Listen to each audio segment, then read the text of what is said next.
People want not an escape, they want to connect. The more our world separates us, the greater the need for real human connection with nature, and that's what we provide. And I think that's why these destination resorts are so popular. I'm Mason Reed, and this is Invested in the Game, an original podcast from Charles Schwab. Each episode, we tell the story of remarkable people who have committed their time, resources, and emotional energy into making golf the wonderful and sometimes maddening game that it is.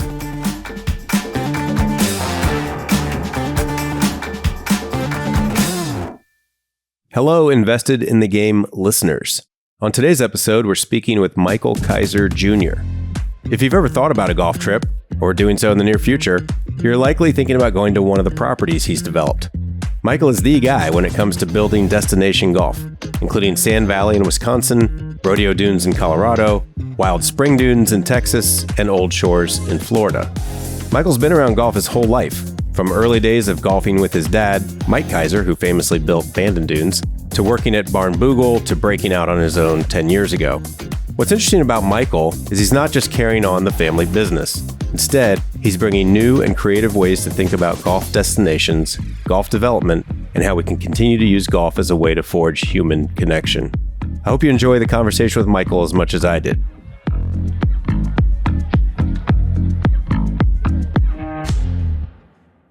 Michael, welcome to Invested in the Game. Thank you for being here today.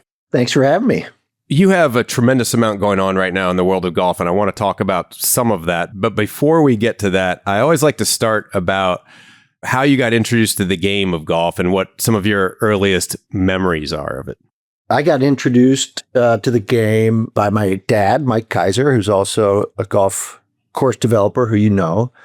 And my earliest memories were playing made-up games with him along the beach in southwestern Michigan, which eventually led to a game he made up, wilderness golf, at some barren land near his home, which he then turned into an actual golf course named the Dunes Club. But, you know, some of my first memories were shagging balls for him. He would tee off of his bluff, and I'd be out there, you know, in his old, he was a frogman, his old snorkeling gear, shagging balls out of the ocean. I started at, you know, the first sandbar. Then once I became a better swimmer, he sent me out to the second sandbar, and I was both a target and a shagman. So he'd pay me whatever it was, you know, a quarter, a bucket to dive down and collect his balls out of the lake and then run them back up the stairs to him. So that was probably my first memory. What an interesting introduction of the game, shagging balls with your snorkeling gear on. Do you remember a moment where you fell in love with golf, or was it just part of your life the whole time and it's just been something that's been with you? Yeah, no, I do. Well, so I remember early on it was a game and it was fun, right? We would make up holes along the beach. That led to made up golf at the Dunes Club. So that was sort of my first love. I fell out of love, and then I fell back in love. I fell out of love when I started playing golf at the Dunes Club, right? It was a course inspired by Pine Valley, and we didn't belong to a country club growing up, so I wasn't a good golfer. And it was soul crushing, right? There are long forced carries. Must have been 9 or 10 when it opened, and I fell out of love with golf at the Dunes Club. But a few years later, we took my first trip to northern Scotland to Dornoch. And I would go out with my dad and play 36 on their championship course. But then I'd go play 36 or 54 additional holes on my own on the Struy course. And it would get dark at 11, and I would just keep on going round and round in circles. So on that trip, I fell in love with the game of golf, playing links golf with my dad, but then by myself or people I met in northern Scotland at Dornoch and then on other courses. And that's when I was hooked. I love it. What an interesting start between the shagging balls and then having to play really penal golf at a young age where you're probably hitting in bunkers all the time and miserable and brutal. At what point, I know we're probably jumping now, fast forwarding a little bit, but what point did you decide this is what I want to do with my life? Like my career is going to be golf. Well, similar, there were different stages to that, similar to my love affair with golf.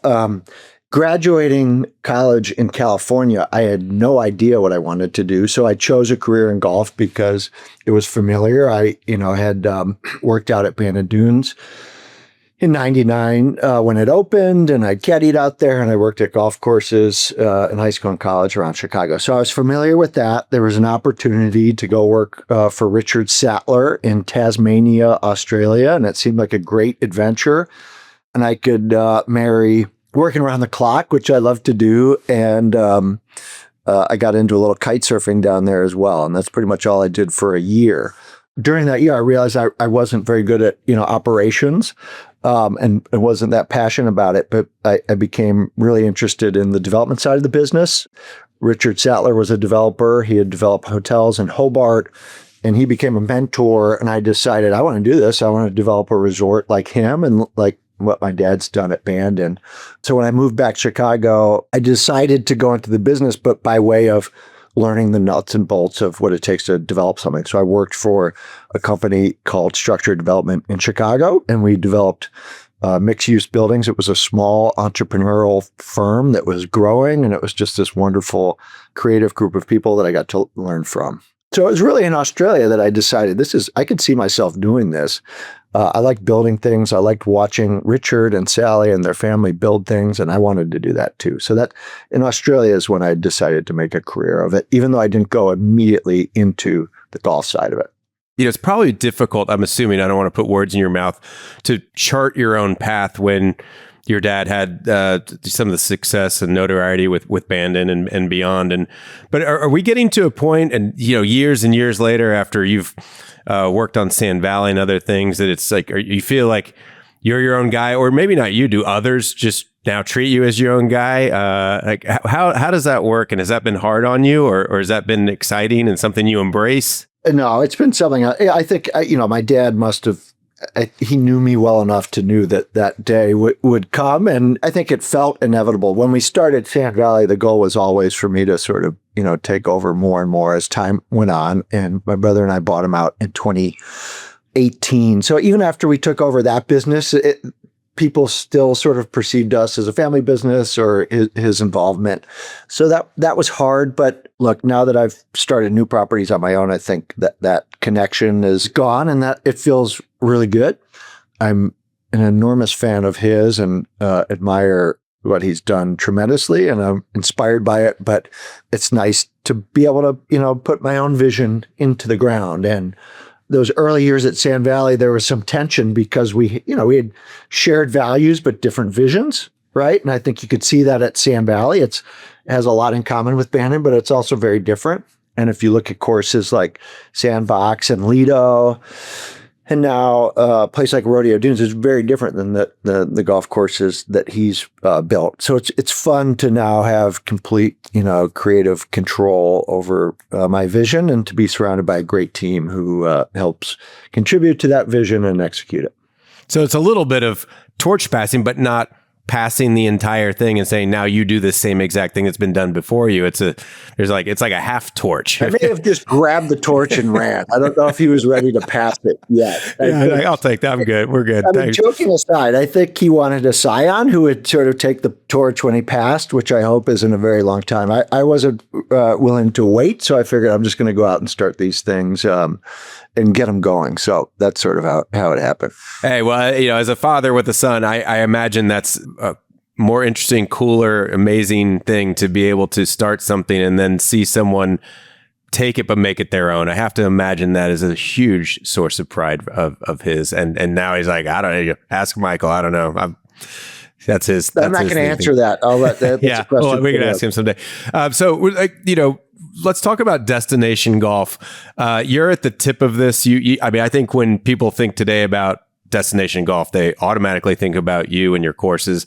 And for people listening, if you're not familiar with destination golf is, I think I'll use my own words. It's golf-centric destinations that people, I would say, travel out of their way a little bit to experience. And these are typically not in downtown St. Louis. You're driving a little bit, you're going out of your way because you want to play great golf courses, and experience like-minded people. And sometimes waiting a long time to get a tee time now. So it's pretty popular. So let me ask you this: why do you think the model's been around for a little bit, but it continues to be crushing it. It's very successful. Why does this model work for golfers today? What is happening in culture or golf culture that this is such an interesting model? It's an interesting product. Well, I think some of it is just the greatest golf land. Most of the time doesn't sit right next to an American city, although I'm sure there are plenty of exceptions to that. So I think some of it is just what people are connecting with is just the quality of the golf that's being built now, that's proliferating across the country, and that often tends to be remote. I also just think there's something that psychologically happens when you get to one of these destinations, sort of like passing through the gates into Narnia. Your life behind you melts away. There's a temporary suspension of the responsibilities and stresses of life. However great that is, sometimes it's nice to just be in a contained wilderness with your friends or family and focus on the things that matter, right? Which is, for me, connection. And golf is just such an extraordinary way to connect with friends, family, but strangers. You meet caddies, you meet other travelers. So I think it's popular because people want not an escape. It's sort of the opposite of escape. They want to connect. The more our world separates us, the greater the need for real human connection with nature. And that's what we provide. And I think that's why these destination resorts are so popular. And as I think about developing, we think a lot about connection, human friction in our land plans. How do we get people to bump into each other and strike up conversations? How do we get people to engage with nature and discover it for themselves in a way that's not contrived? We think a lot about human connection, human feeling, and it's not an escape. It's the exact opposite. It's diving into life, the way, we think it's best enjoyed. Could you say, though, it might be an escape? This is related to the next question I want to ask you. Is it possible it's an escape from being overwhelmed with digital and like fabricated connections? You need because I think that I have not been to one of your places and seen people sitting on their phones the whole time. Yeah, no, I think it's more of a depart. Like escape feels like contrived or artificial. It's a departure. It's saying I choose that face-to-face connection with my friends, playing golf or laughing about the round afterward over the online experience, which really isn't connection, right? So, it's so nice to see. You don't see phones out. Where I see phones out at Sand Valley is like at dark, people take their phones out on the course so they could squeeze those last holes on. They use the flashlight. That's a good use of a phone as a flashlight. Yeah. It's a great use. When I see a family out there on the commons or sandbox as a foursome and know that they're not going to take their phones out that whole round, it's shocking to me when I do go out, in Madison, how often you see a family sitting at a dinner table staring at their phones. You never see that at our resorts. They're connecting. They have things to talk about, what they saw that day or what they felt that day or something that happened. So I think that's what people are responding to, and that's something that we offer them, an opportunity for real meaningful connection. This is not related to digital devices, but I have the sense that there's a generation of golfers. I don't have any data or proof of this, and I'd love to hear your opinion. Younger than me, like next generation, who have a little bit of a dual thing going where they play public golf locally and then go and do destination. They almost supplement that with traveling for golf on top of it, and maybe aren't going to follow the path that's been laid out for many decades, which is that once they can afford, they join a local private club, and that's what they do. Golf's a big tent. It's not like private clubs are going to go anywhere. They're probably going to do just fine. They are doing just fine. But have you noticed in some of your projects that there's a lot of golfers that seem to be embracing that concept, that they're not necessarily just tied to their local private club, that they may be like golf nomads, or I don't know what you would call it? Yeah, I think so. I think certainly with the younger golfer, I think at first it was more for social home ec reasons. Men are contributing more in the household, which means they're disappearing less on weekends to play golf. And I think in exchange, they're getting chunks of time off to go on trips. And I think even for people our age or older, maybe they're not at the club every Saturday and Sunday, but then they're taking more trips. And then the other thing is, since COVID, these private clubs are filling up. So what we see in Texas and what we see in Colorado and Florida. So all three projects I'm working on, private clubs are full, and there's not like a direct path in. So that's a newer phenomenon where people who want to join private clubs in America in certain states often can't. Or in the case of Florida, people can join this club, but then they can't get a tee time at the club. Like people are getting tee times where they get 5 holes in at twilight, because the club is oversubscribed. So again, then in exchange, maybe they're more likely to go on a trip for, 2 or 3 nights with their friends. There was a book at one point called How Soccer Explains the Global Economy. You basically have I think you're on the planting the seeds of a book you're going to write about how golf can explain social, cultural trends. We talked about COVID. We've talked about men in the house and their responsibilities, and also the role of digital devices, all of which affect golf. So I feel like you have your New York Times bestseller like brewing right here. Maybe I'll get an AI bot to write it for me. I don't have the time, but I could probably get it on this afternoon. There you go. Get ChatGPT to write your first book for you. All right. So you mentioned Florida, Texas, and Colorado. I was just going to ask you about that. You've got several projects going on right now, probably some others brewing. What makes you excited about those in particular? And kind of a related question is, what gets you excited to get up out of bed every day to go to work, so to speak? Like what is it that everybody's driving your enthusiasm right now, either directly related to these projects or other things you have going on? Well, I love being creative, and I love working with creative people. So if it's people in my office, if it's building architects, master planners we get to work with, if it's Bill Core or Jimmy Craig or Tom Doak, I'm an idea person, and I love working with people who embrace ideas collaboratively. And I just love that I get to do that every day. So generally speaking, the opportunity to be creative, and I think business is a very creative endeavor as well, gets me out of bed in the morning, often earlier than I would like it. It's, sometimes I often wake up at 4, and then it's hard to turn off my brain once I'm up. In terms of, I think your first question was, what am I excited about each of the projects? To start, the golf, or I wouldn't have chosen them. They're all on really spectacular golf landscapes and topography. But also, I think we saw this with Bandon, and I think Sand Valley follows this as well. I want them to be extremely unique and surprising, right? I don't want to build in a landscape that lots of other people have built in. And I don't want it to be easy for other people to come in and build in that environment as well. I think when people go to Old Shores in Florida, however I could describe it to you over a podcast wouldn't do it justice. People are just startled and surprised by this landscape. They're surprised by the topography, and they're surprised by the plants that grow, and they're surprised about the history of the place. So that's really exciting to me because I like being surprised and I like being challenged in new ways. So I just passed on a site that is very familiar to me, and therefore some of the challenge is gone. Like I want to work in new landscapes and see how we could build great golf courses within them. So for 3 different reasons, I love the landscapes at each of those properties.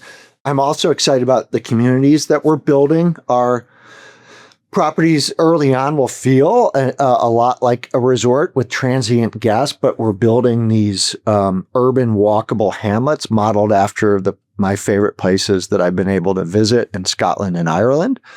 These walkable communities where you could walk to 3 or 4 or 5 golf courses from your hotel or the home that you're renting. That's really exciting to me. And then beyond that, we hope that the energy of these transient guests will ultimately lead to places that people want to live year-round. So building out actual towns around golf, where golf is the cultural center of a town, but there are other wonderful things going on in the town. But physically, you're walking through golf to get wherever you're going. Everybody in the town, most of them are golfers, but there are other things to do to connect as a community. So long-term, that's where I want to take us. We have some wonderful golf resorts in this country. My favorite places are still towns in Scotland, in Ireland, where I get to know the people of the town and there is a culture beyond golf. So my ultimate dream is to build these walkable villages that bring people together through golf, but then embrace many different things that make communities, wonderful to live in. I was going to ask you to describe some of the things that are creative in golf, particularly if we don't have hardcore golfers as some of them listening here. But you just described one of them, trying to build a walking community and a culture around a golf course is an example of trying to introduce some creativity. What are some of the other ways that creativity lives in your day-to-day life with respect to how you're thinking about properties that you're developing? So when you're in meetings and you're trying to think of a different way to do something, what are some of the things that are the recipient of that thinking? It's everything. I mean, when we put deals together, I don't have a finance background, so I try to just get creative, and I'm not necessarily bound by like a formal education in finance. I could just say, hey, this would be an interesting deal with this person. Could that work? So business is certainly creative. We talked about the master planning. I think there's so much creativity and collaboration, and how do you create this walkable town, but without it feeling like Disneyland, like it was manufactured to feel like a Scottish town. There's a lot of work that we put into that, into the building architecture, the hospitality side of it. That's not my strength, but we've taken on, partners who develop incredible food and beverage experiences. So collaborating with them. And when I say collaborate, it's really the creativity is heavily on their side, but to think about, restaurants and how people are fed and socialize around a table is an opportunity. I mean, what's fun is it's sort of endless. The restoration side of our business in Florida, we're restoring thousands of acres of prairie. So marrying the ecology with the beauty of the landscape and the golf and all of that storytelling. And then the golf, for me, not just the architecture of one golf course, but how a mosaic of golf courses fit together. I think you'll see as I build, I'm trying to go a broader answer to what is a golf course, which again is just what I've seen overseas. So you have 12-hole golf courses, you have 4,600-yard golf courses, 6,000-yard golf courses, championship golf courses, putting courses, pitch and putts, par threes, that so many of our courses in this country are more traditional. And I think more people would enjoy the game if they found, a niche experience that might fit their time allotment, their age, their swing speed, their ability, whatever it is. Instead of trying to build one course for everybody, trying to build different experiences that answer different questions. Couldn't agree with you more. I play all different kinds of golf, but my favorite kind might be a challenge I do with my 11-year-old golf playing son, which is he plays from the forward tees, and I only have a 9-iron. And I have to putt everything from driving to putting with a 9-iron against him with his full bag from the red tees. And I find that even just having one club from the forward tees, I have more fun doing that than I do playing regular golf. So to your point, that's just one example. Yeah. Oh yeah. No. And also my chipping's way better. I mean, it's just, it's incredible. So I totally agree with you. And I think that's, I love that you're thinking like that. You mentioned something a few minutes ago that I just wanted to come back to, if you don't mind. What is a familiar golf landscape today? For me, when I was on the journey to find old shores in Florida, I started in Georgia, and, in that sand, the ridge goes from North Carolina, South Carolina, through Augusta, below Atlanta toward Macon. And I found some really nice pieces of land, but then I kept finding similar pieces of land, right? They were all very good. And golf in that band of sand is exploding. It has been, and it's continuing to explode. So I guess I've seen answers to that question of, what golf fits here. And I like Florida. I've never seen a site like it anywhere. Right. And we keep on saying, like, what does this remind us of? And I've started saying, when does this remind us of? It almost feels like it's of a different time, like a prehistoric time. It is so unique. So, how do you put golf into that environment is really fun. I fantasize about, golf, in places I've visited as, a rock climber or a hiker. Like, what if there's golf in Joshua Tree or, wherever it is that we haven't really seen yet? And then there's just my personal experience of where I have worked. So rodeo Rodeo Dunes is very choppy. It reminds me a lot of Western Ireland, but I've never worked there, and it's very new for me to see what architects come up with in that ground. And luckily, each of the sites we have in Colorado are different from each other. They're all very different. When you first asked the question, my mind went to a site that I saw in a different state, and it reminded me too much of rodeo. As unique as rodeo is, there were too many similarities, and we've just done that. So like all of us, time is my most precious commodity. So I passed on the site because it reminded me a little too much of rodeo. I thought we could build a fabulous golf course on the site and it would do well, but I'd rather find something that's certainly different to anything I've worked on, and ideally different to anything, the American golfer has seen. That makes sense. So familiar can be a couple different things. It could be, you could be the 15th person developing something in an area with a lot of development, and does that really inspire you and your team? Or it could be it's familiar to something you've already done and you've kind of been there, done that. You want to go somewhere else. Yeah. And if there is a familiar landscape, then where I go is, okay, what's a concept that nobody else has done, right? We're getting into our 6th course at Sand Valley. The Commons was a very fun concept that I've certainly never done, and very few, I think, developers have done. So we had a familiar piece of ground, and we decided to change it very much. Before we started, we were talking about maximalism, and Lido completely changed my perception of what can be done and what should be done with a sandy piece of ground. So that was a unique experience for me, and it's led to an itch that I feel like I need to keep scratching of what can happen with pure sand without a water table, where we could just sculpt, anything the architect and their team can imagine. We touched on that before we hit the record button, but I could bring that up right now for the benefit of people listening. And if they're not as familiar with golf architecture, we've been in this wonderful run of minimalist golf architecture where you try not to move too much things, and you deal with what Mother Nature has given us, and you work around that.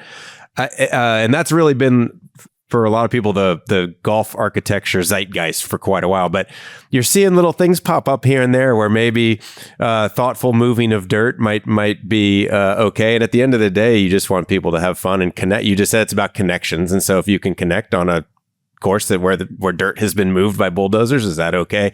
Do you find yourself changing? I don't know what your philosophies were on it, but are they evolving? Or you just mentioned you may be rethinking it because of what you did at the Lido? The vast majority of the projects I'm working on fall into the quote minimalist category, right? We're finding these incredible sites and we're laying out routings within them. There are always places on any course, even Sand Hills, sort of known best for its minimalism, where you need to move some sand. So I've sort of witnessed these architects. We call the term I learned from my dad is architect holes. The 18th at Sand Valley was a straight uphill slog, just a terrible piece of ground. And they basically created that golf hole, and it's phenomenal. And I keep seeing Bill Core, when he's forced to create something, oftentimes you're thinking, this is one of the best holes on the course. Should we do all 18 like that? So most of our courses will still be minimalist, but to me, minimalism is a method and not a goal or an achievement. The goal is to create the most engaging, fun, thoughtful, mentally challenging course we can. And minimalism on a great piece of ground is a way to get there. At the Commons, it was not a great piece of ground. So had we followed minimalism, we probably wouldn't have built a very good golf course. It was in the center of our resort, and I wanted a golf course that touched the community and pushed out at the community, at restaurants, at hotels, at lodging. So as you're driving and walking around, it's always right there. But it was a lousy piece of ground. So minimalism would have been a terrible method. And instead, we actually didn't deliberately pile sand. We sort of randomly did. We let a team who was cutting out one of our ponds sort of randomly place the land, and then we reacted to that as if it were a natural. Oh, that's so interesting. Contoured sand. It's like, hey, that's where they dumped it. Let's see if we can't move that around. Yeah. And it blew around, right? So there were Stream Song is a competitor of ours, but it was this phosphate mine that had sand as byproduct, scattered all over the landscape, blew around for 40 years. pretty darn great way to, shape a golf course. And then a minimalist and, air quotes, architects build a golf course within that environment. So their work was minimalist after some pretty intense mining. Yeah, after intense mining. Yeah, I always think it's funny when you talk about stream song. I know it's not your property, but you say like they kind of took what the land gave them, but the land had mining on it for phosphate mining on it for all these decades. And it's incredible. All right. So we want to talk about the future, but one last question, coming back to where we started. Do you still get to play golf, or is most of your love of golf now in the creativity you're applying to your business and to the properties you're working on? Well, I still get to play. Last year was sort of a high water mark, 20 to 25 rounds, which is great. That's really all the golf I need. This year has been less. I've been really busy. I think the second half of the year will pick up a little bit. Last year, a lot of my golf was with my wife at Sand Valley. On a Saturday night, we'd go play a 9-hole match and grab a quick dinner. And I love 9 holes. I love 12 holes. I play fast. So, when I play 18, I like it to be between 2 and 3 hours, but I'm having plenty of fun. I'm a lousy golfer, so sometimes it's best if I avoid playing myself, but I love the game, and I take it as it comes, and I have droughts, but then sometimes I'm able to play, on a trip like you were describing. Do you have somebody that you bring once in a while who's extremely good at golf and you say, will you just play this and let me know what you're thinking here with your tee shot so I can... Yeah, I mean, well, so to start, I'm not the architect, so we have brilliant architects who have to think of all those things. I collaborate and contribute, but we have people who have dedicated decades to figuring You still are out. in there. I know you are still kind of looking at holes. What I would say is, I used to caddy for great golfers. I spend time around great golfers, so I understand the shots that they hit, but I'm also spend time around lousy golfers, and it's important to understand the full spectrum when you're designing a golf hole. A thought I had in the last week was, as somebody who misses a lot of fairways and greens, I've just started keeping track of my stats, and they're terrible, right? I don't hit greens. So when maybe something that I contribute to the architectural experience is I think about the recovery shots, because I have to do it on every hole. I think about the 30 yards around the green, 360 degrees, and I think about 100 yards and in from 40 degrees, right? Because I'm hitting those on every single hole. And my favorite golf courses create incredible variety throughout the golf course, but on every green, right? I call it a dynamic setup where you miss right to this pin on Monday, and then Tuesday you miss left to this pin. You might as well be on a completely different hole. Lido is so dynamic and elastic, and that's what, to me, makes golf really interesting. And I think when you're thinking about that shot from 180 yards and in and what's asked of that golfer, we have other people on the team thinking about that, because I know I'm going to miss it, so it doesn't really matter. So I don't think about that shot. But I do often think about, where am I going to miss? Thinking about those recovery shots, where can I miss it, and where might I, favor? Well, that's one of the great things about some modern courses and yours as well. Some of yours as well is when you create wide fairways and you give people options around greens and you make it strategic for the best golfers, you've done almost the impossible, which is make it enjoyable for a high handicap golfer, but still make it strategic and thoughtful and challenging to a good golfer, which is always, or historically, has been binary. It's like, this is either an easy resort course or this is just a completely penal, miserable experience for the high rating, low slope is sort of the holy grail. And I think of a place like Muirfield, in Scotland, that still challenges, and I hope they'll continue to challenge, the greatest players in the world, at the open venue.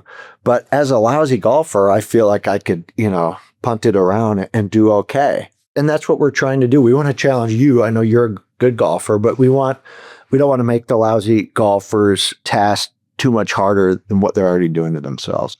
Well, I like it. I'm planning a massive golf trip. I think we have 55 people going on this big trip in the fall, and we have men, women, high handicappers, low handicappers. So being able to go to a golf course and bring all these different types of people and types of golfers and have them all have equal fun is really unique, rather than inviting 12 guys who are all sub-5 handicaps trying to shoot good scores. So appreciate what you're doing on that front. I have a couple of questions about the future that I promise I'll let you go. I know you're busy and you've probably been up since 4 a.m. thinking about your projects. One is, you're still pretty early in your career, young guy. Are you going to do this forever? Are you going to stop? When are you going to stop? When are you going to say, I'm good? This has been fun. I can relax and just play some golf now. If I answer that, my wife will say, no, that's not. She'll believe it when she sees it. I'm going to take it one day at a time, one course at a time. And right now I'm having a ball doing it. And I've figured out how to do it with some balance in my life. I still want to have time, for my children and my family. Our team is getting stronger and deeper. So I'm going to keep doing it so long as I love it, so long as I'm challenged, and so long as customers keep showing up. So I can't tell you where I'll be in 10 years. 5 years, we're sort of laying the groundwork now for things that will exist in 5 years, right? My job is sort of 2 to 5 years out. So that's as far as my crystal ball goes. No problem. Well, let me ask you one other crystal ball thing. This one might have a longer road. When you think about the future of golf, at any level, it could be in the world that you're in, or any level of golf, any part of golf, what gives you reason to be optimistic about it? When you look at it and say, this is really cool, I'm just excited about blank. You can take that question wherever you want. The game itself. I mean, there's something so important about the game and its values and virtues that it rewards, and its ability to teach us about life and ourselves. So the game gets me excited. The fact that all these courses are being built right now that embrace the best qualities of the game and do those things that I mentioned, that gives me excitement.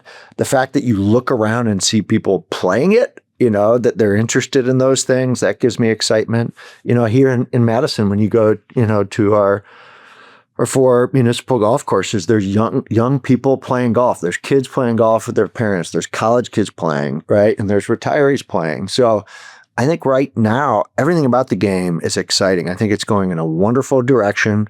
There's a lot of creative people doing a lot of really interesting things. So I can't imagine, neither of us were alive during the golden age of golf, but I cannot imagine a more exciting time for this wonderful game that you and I both really love.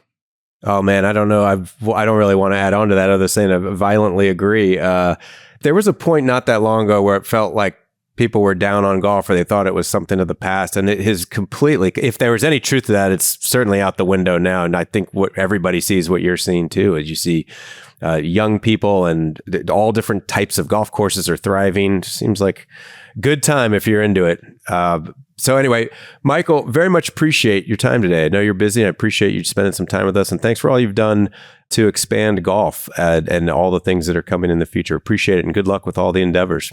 Well, thank you for having me on the show, and thank you to your team for having me on the show, and really appreciate it. And hope we get to talk again. Yeah, we'll talk again in 5 or 10 years. We'll look at the next batch of crystal balls for you. Sounds good. Thanks, Michael. Thanks so much. So that's it for us today. If you want to learn or hear more about Michael and his projects, drop his name in your favorite search engine, Michael Keiser Jr., Keiser. For all of Schwab's golf content, including our films, tournament news, and promotions, check out schwabgolf.com. If you've enjoyed the show, which we hope you did, we'd be really grateful if you'd leave us a review on Apple Podcasts, a rating on Spotify, or feedback wherever you listen.